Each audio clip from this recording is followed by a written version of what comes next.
오늘 이 말씀을 가지고 너와 내 집이 구원을 받으리라 라는 제목으로 말씀을 좀 이렇게 전하도록 하겠습니다.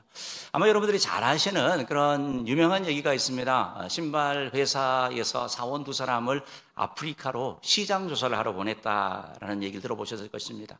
두 사람을 보내가지고 시장 조사를 해보고 우리 회사의 신발을 얼마나 팔 수 있는지 보고 오라라고 보냈더니 한 사람은 갔다 와서 하는 보고가 그 아프리카에는 신발을 팔 수가 없습니다. 왜냐하면 보니까 신발 신고 있는 사람이 아무도 없습니다. 그러니까 신발을 팔 수 없습니다 라는 보고를 했고, 또 한 사람의 보더니 갔다 와서 하는 얘기가 뭐냐면 아프리카는 시장이 무궁무진합니다. 신발을 신는 사람이 한 사람도 없습니다. 신발을 신기기만 하면 대박이 나겠습니다 라고 보고를 했다라고 합니다. 어떻게 보면 똑같은 상황이지만 어떤 관점에서 보느냐, 그에 따라서 태도가 달라지고 자세가 달라지죠. 우리가 흔히 마이너스 사고와 플러스 사고라고 이렇게 표현을 하는데요, 내가 가난하기 때문에 나는 뭘 못해서 라고 하는 사람도 있고, 일본의 유명한 기업가는 나는 가난하기 때문에 열심히 살았다라고 말합니다. 나는 병들어서 몸이 약해서 나는 뭘 못했다라고 하는 반면에, 어떤 분들은 나는 몸이 약하기 때문에 건강관리를 하면서 살았다라고 얘기를 하고 있습니다. 똑같은 상황이지만 보는 관점이 달라지고, 그래야 하여 그 인생도 바뀌는 것을 말하는 것이죠. 오늘 너무 잘 오셨는데, 이제 우리가 신앙생활을 하고 교회를 다니다 보면 좀 이렇게 부정적이고 비판적이고 안 되는 거 생각하던 사람도 그 상황 가운데에서 되는 것을 생각하게 되고 믿음의 시선이 바뀌고, 그래서 여러분의 인생이 바뀔 것입니다. 바라기는 그런 복이 여러분 가운데 있기를 축복합니다. 그래서 오늘 여러분과 함께 다시 말씀을 좀 전하려고 하는데, 오늘 이렇게 여러분들을 이렇게 초청하셔서 이렇게 막 여러분들이 많이 이게 졸랐죠. 막 가자 얘기했고, 오늘 아까 전에도 막 이렇게 워십 하시는 분들도 열심히 준비해가지고 이렇게 했는데, 이분들이 이렇게 하는 이유가 있습니다. 그 목적이 있는데, 바로 여러분들에게 뭔가를 좀 전하고 싶어서 그러는 거거든요. 어떤 분들은 야, 그럼 교회에서 왜 그렇게 계속 가자 그러냐? 가면 뭐 수당이 있냐? 아니면 뭐 가면 뭐 승진하냐? 그런 건 아니고요. 그런 건 아니고, 여러분들에게 꼭 사랑하고 귀한 분들께 꼭 전하고 싶은 말씀이 있어서 그런 것입니다. 바로 오늘 말씀처럼 너와 내 집이 구원을 얻는다라고 말하고 있는데, 그 구원의 방법, 또한 너와 내 집이 구원을 받는다는 말처럼 나만이 아니고 우리의 가정, 우리의 자녀, 우리의 부모님이 잘 될 수 있는 방법, 그 회복의 방법에 대한 내용을 나누기 위해서 오늘 초청한 것입니다. 여러분, 오늘 구원받는다라고 말하는데, 구원이라는 단어는 건져내다, 살리다, 또 회복하다, 이런 의미를 가지는 거거든요. 그러니까 제가 아주 심한 병에 걸렸어요. 병에 걸려가지고 이렇게 막 시들시들해요. 그런데 좋은 의사를 만나서 약을 먹고 살아났어요. 그러면 이걸 구원받았다고 표현할 수 있습니다. 제가 바닥에 놀러 가가지고 헤엄을 치고 물에서 놀다가 빠져가지고 소용돌이를 만나서 막 휩쓸린 거예요. 근데 구조대원이 저를 구해줬어요. 저는 구원받은 거죠. 구원이라는 단어가 그렇게 사용되어지는 거예요. 나는 태어나기를 너무 가난한 집에 태어났어요. 그래서 늘 정말 찢어지게 가난한 그런 삶을 살았는데, 누군가를 만나서 일을 해도 사업을 했는데 좀 괜찮게 살게 된 거예요. 그 사람이 나의 구원자죠. 그래서 그것도 구원받았다라고 표현할 수 있을 거예요. 어떤 가정은 부부가 사랑하고 이렇게 살아야 되는데 집안이 전쟁터. 남편과 아내가 싸우고 애들과 싸우고, 그렇게 싸우던 집안이 누군가를 통해 가지고 바뀐 거예요. 오은영 선생님을 통해서든지 누군가를 통해서 바뀐 거예요. 그럼 그 가정은 구원받았다고 표현할 수 있는 거거든요. 그러니까 악화된 상황에서 이렇게 회복되어지는 것을 구원이라고 표현할 수 있고, 또 더 중요한 건 뭐냐면 우리 모든 사람이 죽잖아요.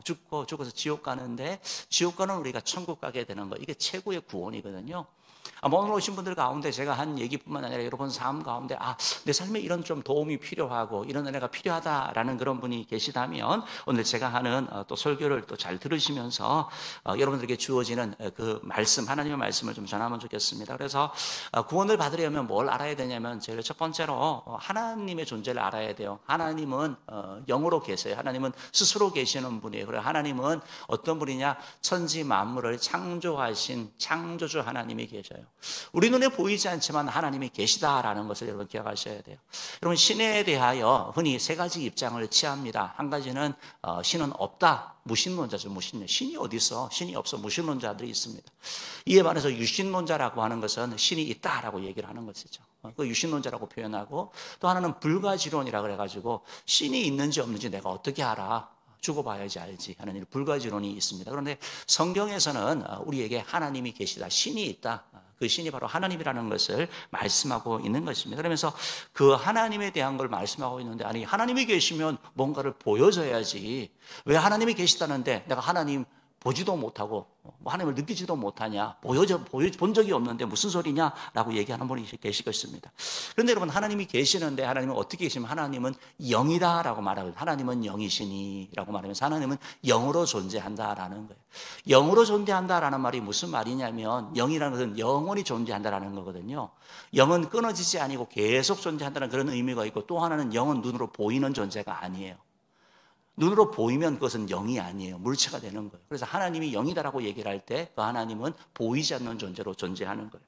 그렇다 그러면, 아니 우리 삶 가운데도 보이지 않지만 존재하는 걸 우리가 발견할 수 있잖아요. 여러분, 바람이 보이나요? 안 보이잖아요. 그런데 뭘 보고 압니까? 바람이 불면 나무가 흔들린다든지 뭔가 일이 일어나잖아요. 그 현상을 보고 우리가 바람이 있구나 아는 거 아니겠습니까?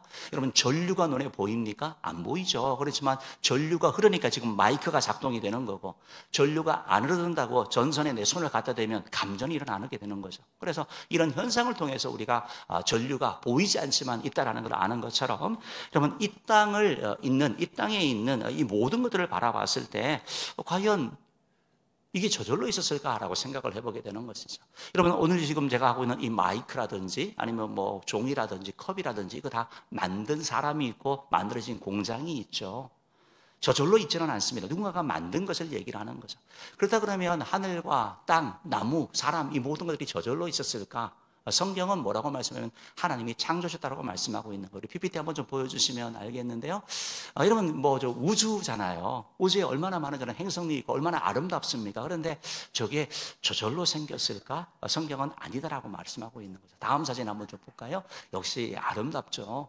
그런데 저걸 보면서 저게 과연 뭐가 만든 존재가 있지 않을까라고 생각을 하는 거죠. 창세기 1장 1절 성경에 보면 뭐라고 말씀하냐면, 태초에 하나님이 천지를 창조하셨다라고 말하면서 바로 하나님이 계시고 그 하나님이 만드셨다라고 성경이 말씀하고 있는 거예요. 그러니까 우리가 하나님이 영이라서 보이지 않지만 만들어진 만물을 통해 볼 때 하나님이 계시구나라는 것을 알게 되는 것을 말하는 것입니다.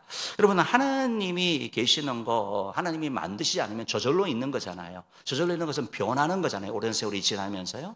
여러분, 그러면 우리 주변에 개는 개로 계속 개를 놓지, 개가 갑자기 고양이를 놓는 경우 보셨어요? 고양이는 고양이를 놓습니다. 그렇죠? 이게 바뀌는 게 아니에요. 어느 순간 개가, 세월이 지난 다음에 개가 자라서 소가 되었다. 아마 저를 여러분이 아마 병원에 보낼걸요? 이상한 거잖아요. 그렇죠? 성경은 뭐라고 말하냐면 하나님이 다 종류대로 만드셨다라고 말하고 있는 거예요. 하나님이 만드신 것을 보기 비슷하게는 뭐 보이죠. 뭐 털이 많고 그러면 약간 뭐 원숭이 닮았네 뭐 그런 얘기를, 그래서 사람이죠. 그래서 하나님이 만드셨다라는 걸 우리가 알게 된다라는 것입니다. 특별히 하나님, 우리 지구를 보면서, 이 우주를 보면서 태양 같은 경우 뭐 우주가 자전과 공전을 하잖아요. 태양이요. 신기한 거죠. 놀라운 거죠. 어떻게 저절로 이렇게 있을 수 있을까? 지구가 23.5도가 기울어져 있는 거, 왜 하필이면 23.5도일까? 더 길어지면 무슨 힘이 날까? 태양과의 거리는 왜 이 정도일까? 더 가까우면 타 죽고 더 멀어지면 얼어 죽고. 신기한 거거든요, 이게요. 그러니까 이 지구가 돌아가는 이 모든 것들이 뭐 자전, 공전 통해 가지고 별뿐만 아니라 사계절 이런 것들, 민물, 썰물 이런 걸 봤을 때 하나님이 계시다라고 인정할 수밖에 없다는 것이죠. 그래서 피조물을 통해서 우리가 하나님의 존재를 알게 된다라는데, 바로 성경은 바로 하나님이 만드셨다라고 말하고, 하나님께서 만물을 만드셨는데 하나님께서 사람도 만드셨다라고 말합니다. 성경에 보니까 하나님이 사람을 만드셨는데 하나님의 형상을 따라 만드셨다라고 말하고, 사람은 하나님을 닮은 존재예요. 하나님의 형상을 따라 만들었다는 말은 무슨 말이냐면, 하나님이 영이신 것처럼 사람도 영적인 존재라는 거예요. 우리가 이 땅 가운데 살지만 우리에게는 영혼이라는 게 있어서 영원히 사는 존재로 만든 거. 이게 바로 사람, 바로 하나님의 형상을 따라 만들어진 인간이다라는 것을 말씀하고 있습니다. 우리가 지금 물질 세계에 살지만 그러나 영적인 세계에서 영원히 살게 되는 것을 말하거든요. 하나님께서 만드셨는데 우리 눈에 보이는 나무, 풀, 태양 이런 것들만 만드신 게 아니라 보이지 않는 세계도 만드셨다라고 말하고 있습니다. 하나님이 만드신 보이지 않는 세계는 영적 세계라고 표현할 수 있을 것이고 보이는 세계는 물질 세계라고 표현할 수 있을 것입니다. 여러분, 근데 보이지 않는 영적 세계는 대표적으로 바로 천국과 지옥이 있습니다. 그래서 성경에 보니까 지옥에 대한 말씀이 나와요. 지옥은 영원히 꺼지지 아니하는 유황불못으로 구성되어져 있고 지옥에는 한 번 들어가면 나올 수가 없대요. 입구로 이제 출구가 없다라고 말하고 있고 또한 그곳에서는 고통스러운 것, 그 불로 통해 가지고 뜨거운 고통을 당하는 장소라고 얘기를 하고 있고 이 세상에서 내가 당한 가장 극심한 고통, 고난보다 그 지옥의 고통은 더 괴롭고 죽을 수가 없는 곳이 바로 지옥이라고 성경이 말씀하고 있는 것입니다. 이에 반해서 천국은 이와 반대로 너무나 행복하고 좋은 곳, 오죽하면 표현을 하면서 황금으로 길이 되어 있다라는 거예요. 그리고 보석으로 만들어져 있대요. 그러니까 얼마나 좋은 곳인지 표현하기 위해서 되어 있다라는 거예요. 그러니까 이 천국은 하나님이 계신 곳이고 너무나 행복한 곳이고 우리가 삶을 살면서 가장 인생을 살면서 너무 행복했던 그 기억 있죠. 그 기억 1000배, 10,000배, 아니 억만 배보다 좋은 곳이 바로 천국이라는 걸 여러분 기억하시면 돼요. 그러니까 너무나 좋은 곳이 바로 천국이라고 성경이 말씀하고 있다라는 것입니다. 그러니까 천국은 슬픔과 고통이, 죽음이 없는 곳이라고 성경이 말씀하고 있는 거죠. PPT를 한번 보여주시면 이런 그림이 있거든요. 성경 보면 부자와 나사로 비유를 얘기하고 있는데 바로 불에 있는 것, 저게 바로 지옥을 나타내는 그런 모습이고 볼 수가 없으니까 저렇게 성경인을 가지고 좀 그려서 좀 여러분 보시라고 참고하라고 이렇게 한 것을 보게 되는 것입니다.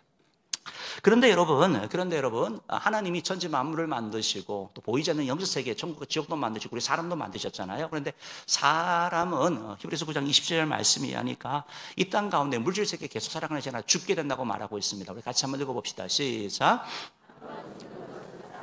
정해진 것이요 그 후에는 심판이 있으리니.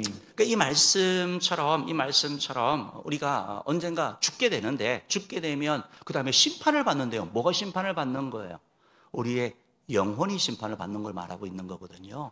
그 심판을 받아서 우리 육체는 여기 그대로 살고 있는데 바로 우리 육체가 아닌 우리의 영혼이 바로 천국과 지옥에 가서 영혼이 살 거에 대한 말씀을 하고 있다라는 것입니다. 그러니까 여러분 이 땅의 삶, 죽음이 끝이 아니고 죽음 후에 심판이 있다라고 말씀하고 있는 거죠. 그러니까 우리가 살아 있을 때 이걸 선택해야 된다고 말하고 있는 거예요. 그래서 바쁘다고 피곤하다고 할 일이 너무 많다고 이건 미뤄서 될 그런 문제가 아니라는 거예요. 왜냐하면 언제 죽을지 모른다는 거죠. 죽음은 우리 가운데 찾아오죠. 근데 여러분, 내가 언제 죽는다고 말할 사람이 있습니까? 보장할 수 있는 사람이 없거든요. 죽음은 언제 올지 모르기 때문에 기회가 될 때 바로 이 부분을 해결해야 된다는 것입니다.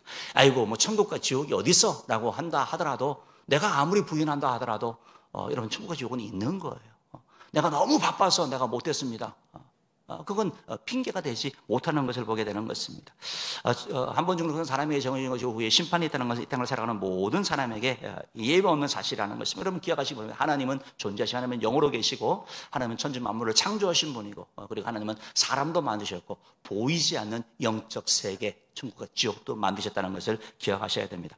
두 번째 여러분이 구원을 받으려면 뭘 기억해야 되냐면 우리 하나님은 사람을 만드셨는데 이 사람이 어떤 존재냐? 사람은 물질만으로 만들어진 존재가 아니라 사람은 영혼과 육체를 가진 존재다. 그리고 모든 사람이 죄인이다라고 성경이 말씀하고 있는 거예요. 여러분 어떤 사람은 그냥 고깃덩어리가 같대요. 짐승과 똑같대요.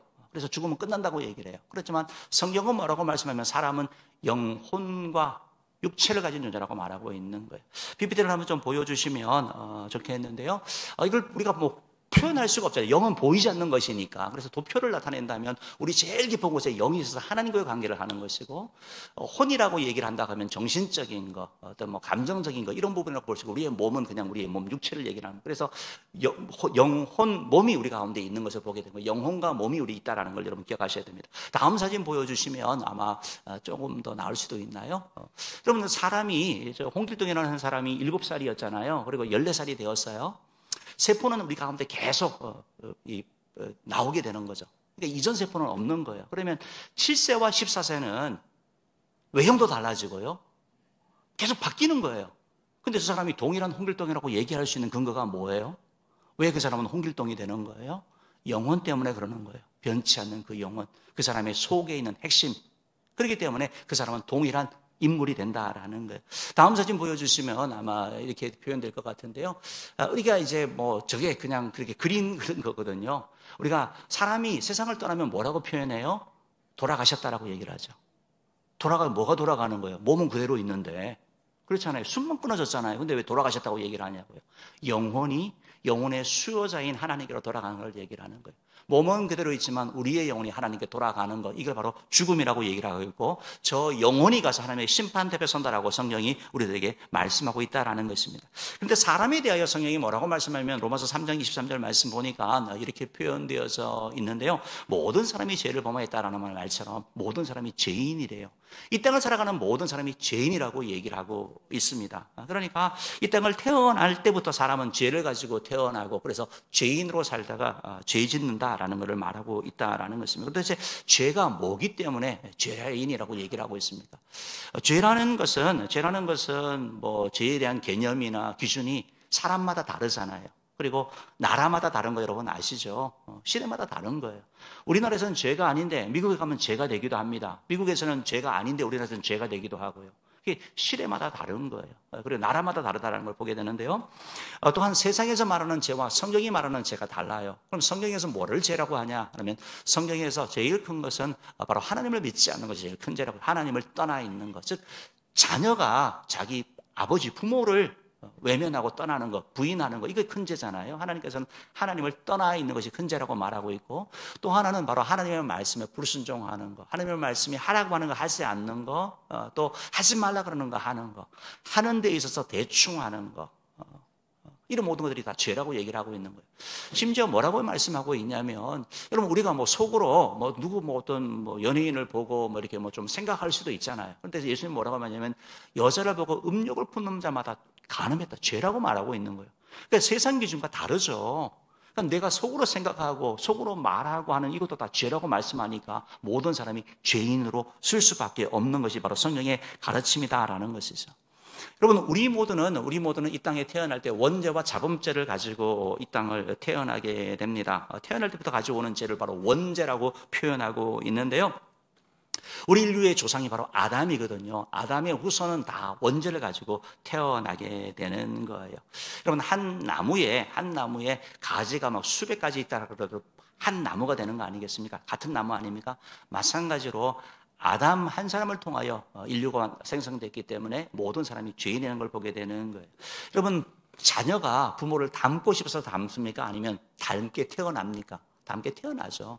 마찬가지로 아담의 그 모습을 우리가 가지고 태어나는데요. 로마서 5장 12절 보면 여기에 대하여 이렇게 말씀하고 있습니다. 한번 읽어봅시다. 시작. 그러므로 한 사람으로 말미암아 죄가 세상에 들어오고 죄로 말미암아 사망이 들어왔나니 이와 같이 모든 사람이 죄를 지었으므로 사망이 모든 사람에게 이르렀느니라. 저기서 한 사람은 아담을 얘기를 하는 거예요. 아담으로 말미암아 죄가 들어와서 모든 아담의 후손은 다 죄인이라고 말하고 있는 거예요. 여러분 우리가 죄를 지어서 죄인이 아니라 죄인이기 때문에 죄를 짓는 거예요. 원죄를 가지고 있기 때문에. 기회가 안 돼서 죄를 안 짓는 거지. 아무도 보는 사람 없고 아무도 처벌 안 한다 그러면 죄 안 지을 사람이 누가 있겠습니까? 다 죄 짓는 거예요. 왜? 우리가 죄인이기 때문에 그렇다라는 거예요. 이게 바로 원죄이고, 또한 이 땅 가운데 살 때 우리가 죄인으로 태어날 뿐만 아니라 저와 여러분이 죄를 짓거든요. 도둑질도 하고 거짓말도 하고 살인까지는 아니겠지만 어쨌든 이런 것들을 하잖아요. 우리가요. 미워하는 것도 있고, 이게 자범죄가 내가 스스로 짓는 죄를 얘기를 하는 거예요.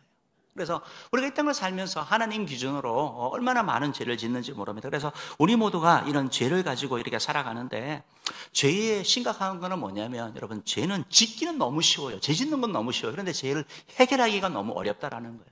그럼 죄를 어떻게 해결할 수 있습니까? 어떻게 하면 죄가 없어질 수 있냐고요. 착한 일 한다고 죄가 없어져요? 아니거든요. 내가 죄 안 지었다라고 내 자신을 막 체면한다고 죄가 없어져. 죄는 그대로 있는 거예요. 죄는 없어지지 않는 거예요. 그러니까 이게 너무 괴로운 거고, 또한 죄는 항상 대가를 치르게 되어져 있어요.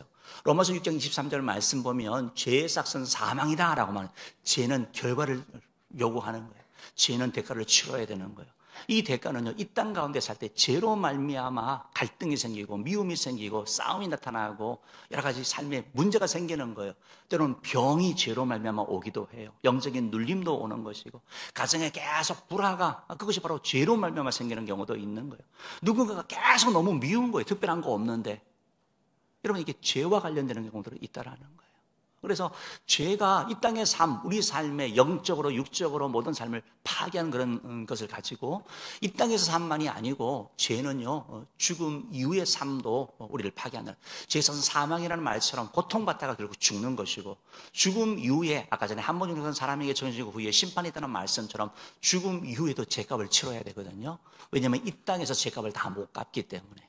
그래서 죄에 의해서 바로 지옥을 가게 되는 것. 이게 바로 우리 인생의 그런 운명이라는 것을 말씀하고 있는 것입니다.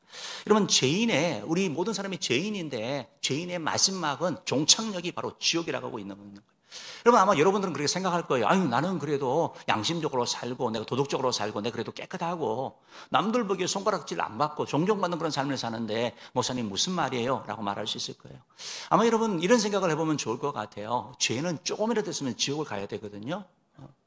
여러분, 돌덩어리가 큰 바위만 물에 가라앉습니까? 아니면 조그만 모래도 가라앉습니까? 우리의 삶이 큰 바위가 아니고 모래처럼 작은 것이라 하더라도 가라앉을 수밖에 없는 거. 그게 바로 죄의 영향력이라는 것을 여러분 기억하셔야 되는 거예요. 여러분, 그러니까 죄는 이렇게 고통스러운 것인데 이 고통스러운 것으로 끝나는 것이 아니라 또한 죄는 이 땅 가운데 우리의 삶 괴롭히잖아요. 죄로 어려움 겪잖아요. 죄로 죽잖아요. 그리고 나서 죄로 지옥 가잖아요. 이러면 끝나는 게 아니라 죄는요, 우리의 가족들, 우리 후손들, 우리 사랑하는 자들에게 영향을 미치는 걸 보게 되는 거예요. 나만 죄값을 치르면 되는데 그 영향력이 바로 자손들에게 미친다고 성경이 말씀하고 있어요.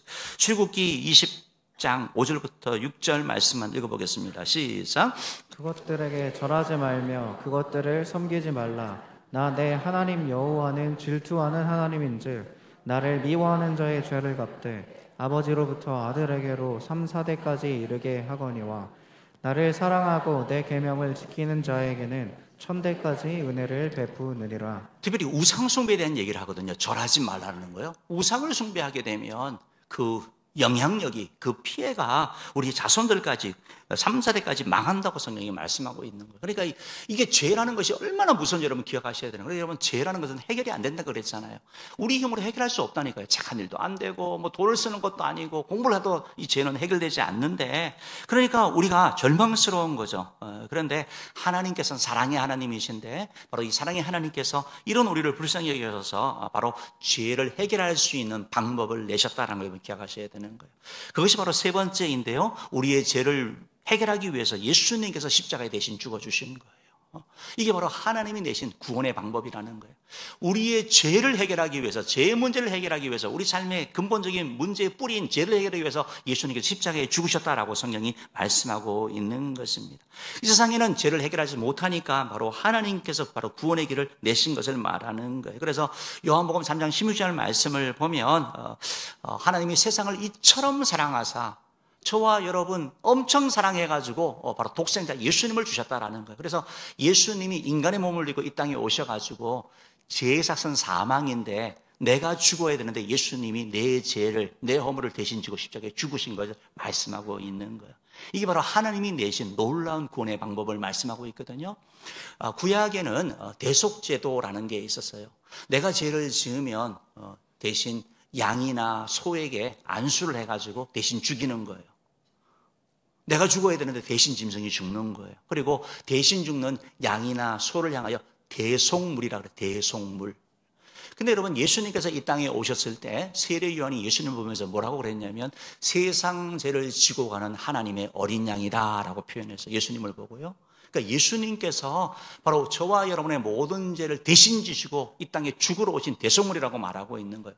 우리가 죽어야 되는데 구약의 짐승이 대신 죽어서 용서받았던 것처럼 바로 예수님께서 십자가에 대신 죽어주신 것을 말씀하고 있는 거예요. 여러분, 우리 PPT를 한번 좀 보여주시면 좋겠는데요. PPT를 보여주시면 좋겠는데요. 예수님이 십자가에 죽으신 거예요. 죽으신 거예요. 왜?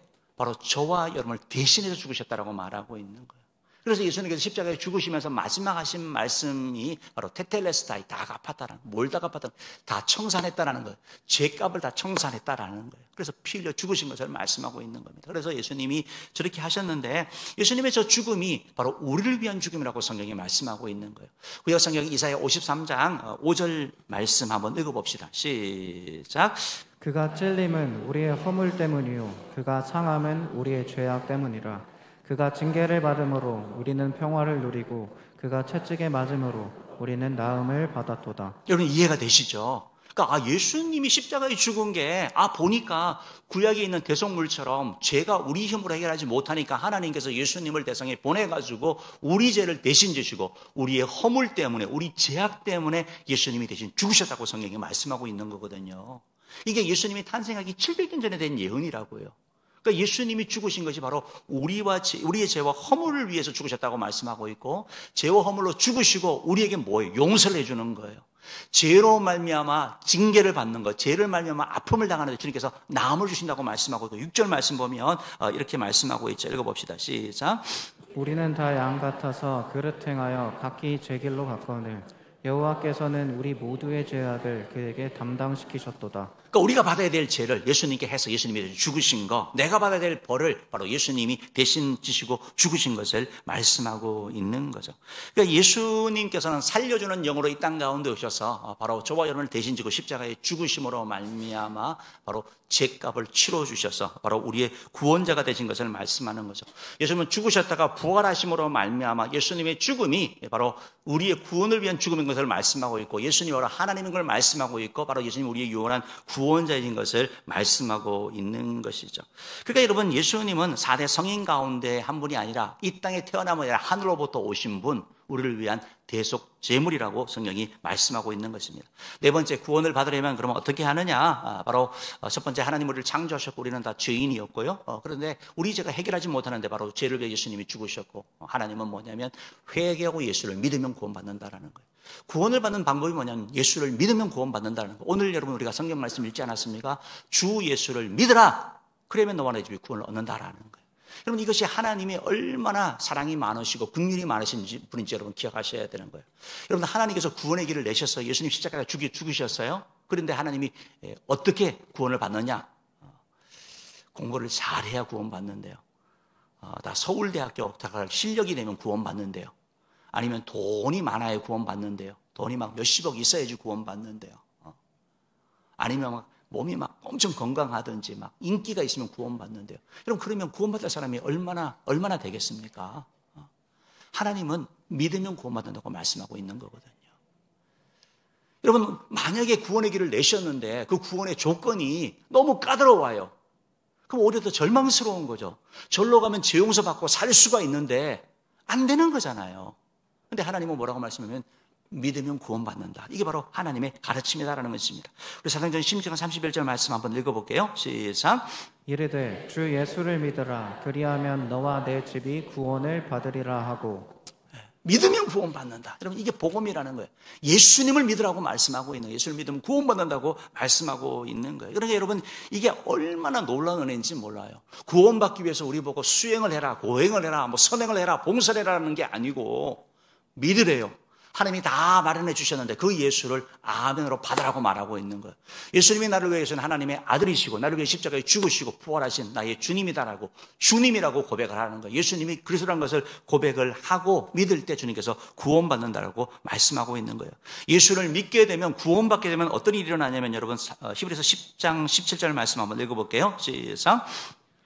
히브리서 10장 17절 말씀 읽어보겠습니다. 시작. 또 그들의 죄와 그들의 불법을 내가 다시 기억하지 아니하리라 하셨으니.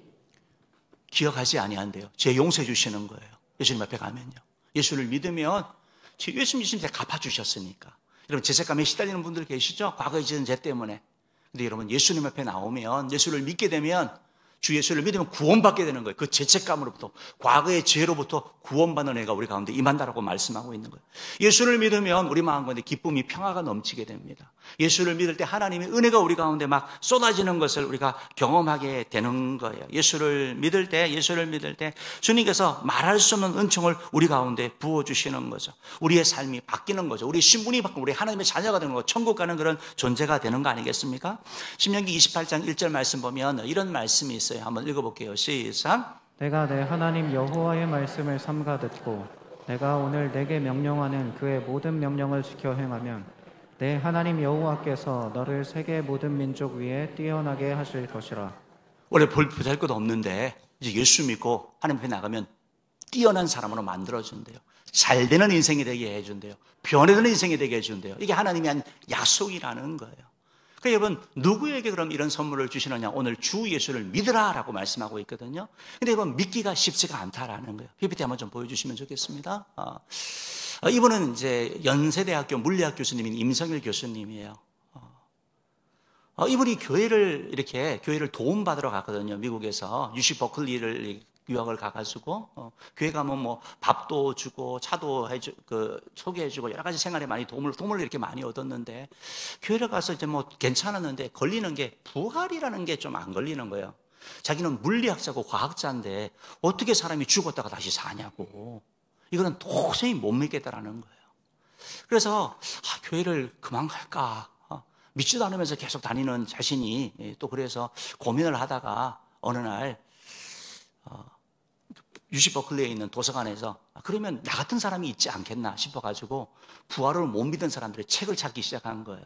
그거 보니까 자기 같은 사람이 있었던 거예요. 누가 무덤에 돌을 옮겼나 이런 책도 있는데요. 그분이 그 책을 읽으면서 보니까 자기 같은 그런 사람들이 있었다라는 거예요. 예수님의 부활을 부인해 보려고 이건 말도 안 돼라고 하다가 보니까 오히려 믿는 사람이 되는 거예요. 부활의 증거가 너무 많은 거예요. 예수님의 무덤의 현장도 그렇고 예수님의 제자들의 삶이 다 바뀐 것도 그렇고, 그리고 그 자기처럼 의심했던 그 사람도 변한 걸 보면서 이 사람이 예수를 믿게 돼요. 받아들이게 되는 거예요. 여러분, 믿을 때 구원의 은혜가 임하는 거예요. 오늘 성경에 아는 게 아니라 믿으라고 말씀하고 있거든요. 그러니까 이분이 그러고 나서 하나님의 은혜를 계속 구하는 거예요. 이분이 막 과학자고 연대 교수를 이렇게 하면서도 이제 교회도 이렇게 하시거든요. 하는데 막 수학 문제를 푸는데 막 풀다가 이제 안 풀리면 교회 가가지고 기도하고 해야 되는데 막 문제를 막 푼대요. 그러다가 어느 날 하나님께서 나에게 지혜를 구하라 이런 말을 주시더래요. 그래서 아니 하나님 이거 수학 문제인데요. 다른 게 아니고요. 근데 하나님이 구하라 그러더래요. 그래서 기도하고 했더니 풀어주신다라는 거예요. 하나님이 정말로. 최근에도 뭔가 이렇게 발표를 하시더라고요. 그분이 이렇게 하면서 과학자들 가운데 난간을 만나고 이 인체를 공부하면서 어떤 사람은 무신론으로 빠지고 어떤 사람은 신앙을 가질 수밖에 없다는 거. 어떻게 하나님이 이렇게 만드셨을까? 우주를 보면서도 저게 어떻게 우연히 있을 수 있을까? 사람의 인체를 보면서 그런 생각을 하는 사람이 있다는 거. 믿음이라는 게 중요한 것이죠. 다음 사진 보시면 좋겠는데요. 이 사람은 바로 차범근 감독이죠. 주 예수를 믿어야지 구원받는 거거든요. 이분은 크리스찬으로 이렇게 알려져 있죠. 다음 사진 이렇게 보시면 이분이 70년도 옛날 사진이죠. 지금은 우리나라의 손흥민 선수가 정말 유명하잖아요. 그런데 만약에 그 당시에 지금 같은 TV가 있었으면 차범근 선수가 더 유명했을 거라고. 더 유명한 사람이, 더 잘했던 사람이에요. 이분이 72년에 이제 다리에 이제 염증이 생기고 문제가 생기는데 수술을 하라는 거예요. 그럼 축구 선수가 다리 수술하면 어떻게 돼요?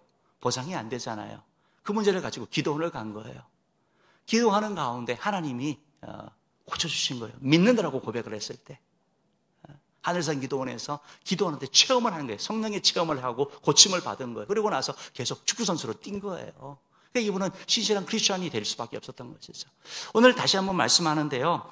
회개하고 예수를 믿을 때 구원이 이루어지는 거예요. 아는 게 아니에요.